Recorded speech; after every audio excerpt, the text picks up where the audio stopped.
Let's take a look at the most exciting premieres of the Toronto International Film Festival's 2023 edition. We start with a double surprise. The festival will open for the first time with a film that is both Japanese and animated.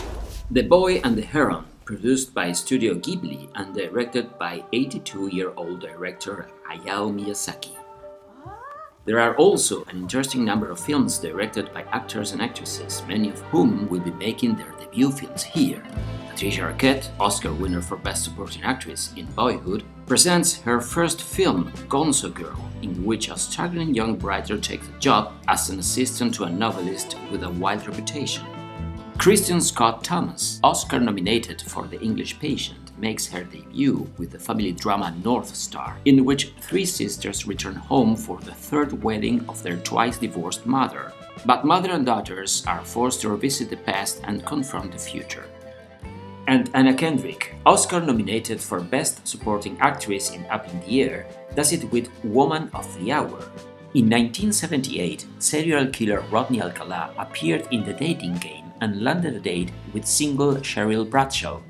At the time, Alcala had murdered 5 women, and his bizarre cover during the episode later earned him the nickname The Dating Game Killer. Knox Goes Away is a noir thriller directed by and starring Michael Keaton, his second film as director after The Merry Gentleman. Keaton plays Knox, a contract killer who is diagnosed with a form of dementia and seeks to redeem himself by saving his son's life, but must battle both the police and his own rapidly deteriorating mind. The Death Don't Hurt is a Western Britain directed and starring Viggo Mortensen. His previous incursion into all 3 roles was in the recent Falling.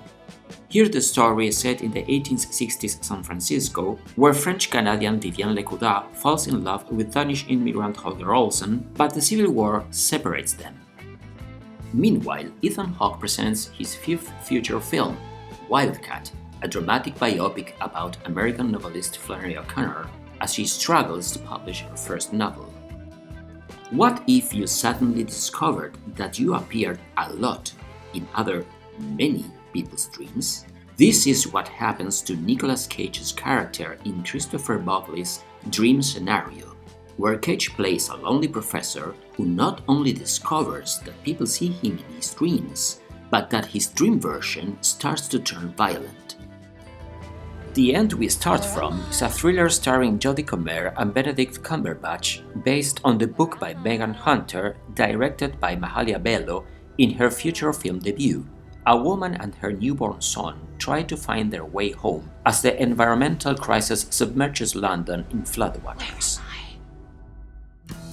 In Lee, Kate Winslet plays fashion model turned war correspondent Elizabeth Lee Miller when she worked for Vogue magazine covering World War II, directed by Ellen Kuras.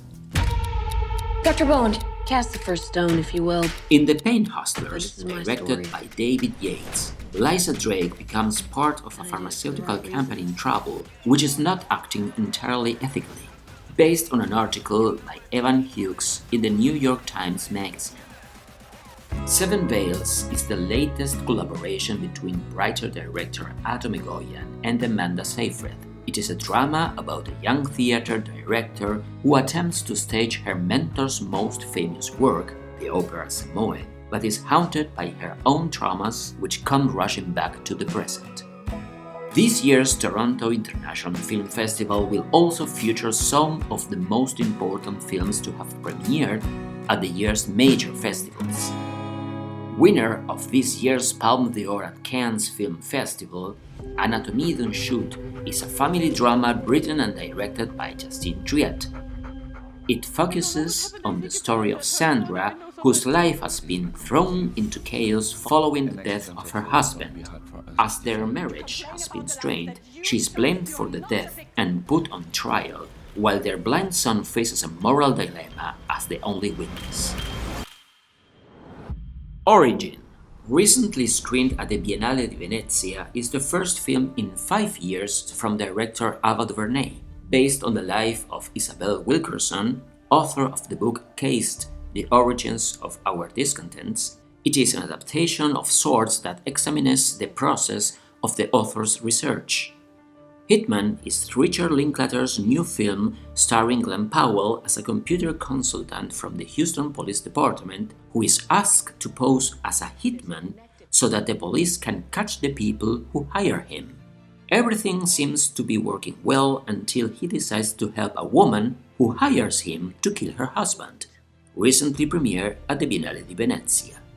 Alexander Pine returns after 6 years with the comedy The Holdovers, in which he reunites with the Sideways collaborator Paul Giamatti, about a tough teacher who bonds with a particularly rebellious and troubled student who can't go home for the Christmas holidays and is grieving the loss of his father. The Holdovers premiered at this year's 50th Telluride Film Festival. Monster by Hirokazu Kore-eda premiered this year at Cannes, winner there of the Queer Palm and the Best Screenplay Award. Evil Does Not Exist, the latest film by writer director Yusuke Hamaguchi, author of Drive My Car, which also premiered at the Biennale di Venezia, where it won 3 awards.